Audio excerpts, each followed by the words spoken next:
Hello, my friends. It is Monday, the 26th of August, 2024, and I hope everyone's week is off to a good start. We're going to talk about a line from the textbook, not a lesson, but from the textbook of A Course in Miracles, and it's a tough one that only infinite patience produces immediate effects. We often quote it as results, as I believe when I first heard it, it wasn't taken in the context of A Course in Miracles. It was from someone else's teachings who was using that line. I guess it doesn't matter. Effects and results are about the same thing. And this takes me a while to wrap my head around. I've been quoting it, I've been thinking about it, I've been practicing it for decades. I say it fairly often. Only infinite patience produces immediate effects. And I'm not sure I still know exactly what it means. I see different interpretations, so I listen to my heart. And what does it tell me? That's the way we get answers to anything. In the heart lies the voice of the Holy Spirit, the voice of Jesus, the voice of Krishna and Buddha and Lao Tzu from the Tao Te Ching. That's where we get our answers. It's the same voice that is our truest, wisest, best self if we learn to listen to it. And immediate patience, only immediate patience, produces immediate results. The Course explains it as a collapse of time, that eternity is ever patient.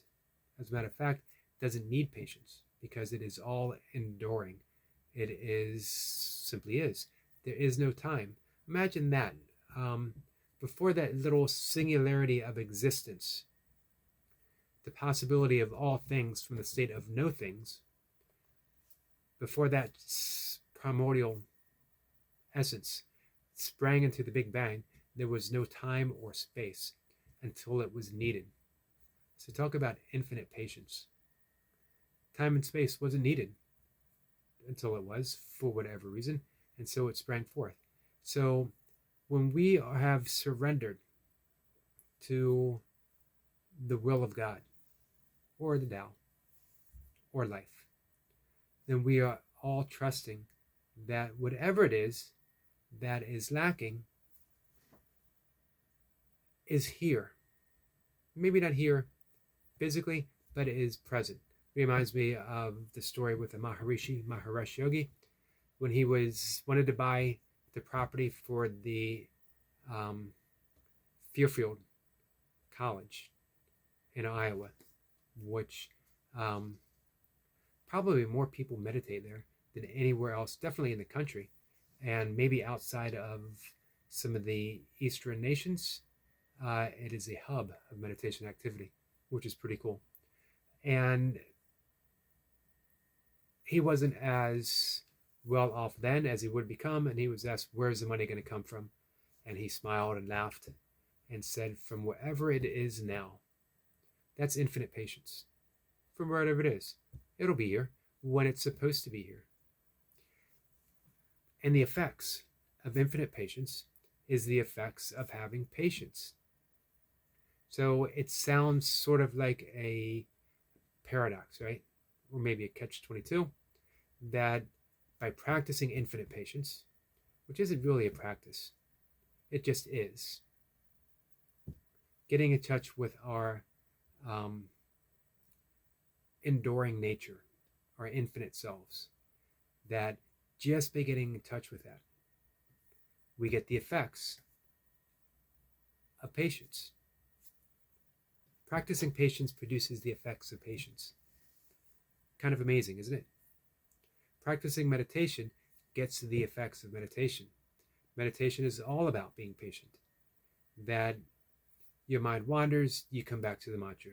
Your mind wanders, you come back to the breath. Whatever it is, your object of meditation, you return and you return and you return patiently.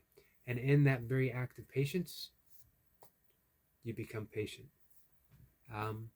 Never ceases to amaze me to figure that out all over again, as often as I do figure it out. I generally feel like a patient person, but I also realize the limits of my patience, because I am not practicing infinite patience. I think about that when I have to do, uh, 2 weeks ago now, I had to go to the DMV, Department of Motor Vehicles. You want to talk about a good place to practice patience? That is it. It actually didn't take too long. However, I thought about it for a day, maybe 2 days. Oh man, this is the day I got to go to the DMV. I wonder how long I'm going to be sitting there. Is it going to go smoothly? On and on and on. Until I realized I wasn't at DMV. And yet I was spending a huge amount of time thinking about the DMV. When I practice infinite patience, realizing that there's only now, there's only this moment. And the DMV is not now. There was a time when it was, but this wasn't it. So by practicing only infinite patience, I got the effects of relaxing, being calm, coming back to this moment, this one and only moment, the sacred and the holy now. When I found myself getting outside of that, here's the key with patience. For me, maybe for you, comes and goes. But through patience, I come back, just like meditation.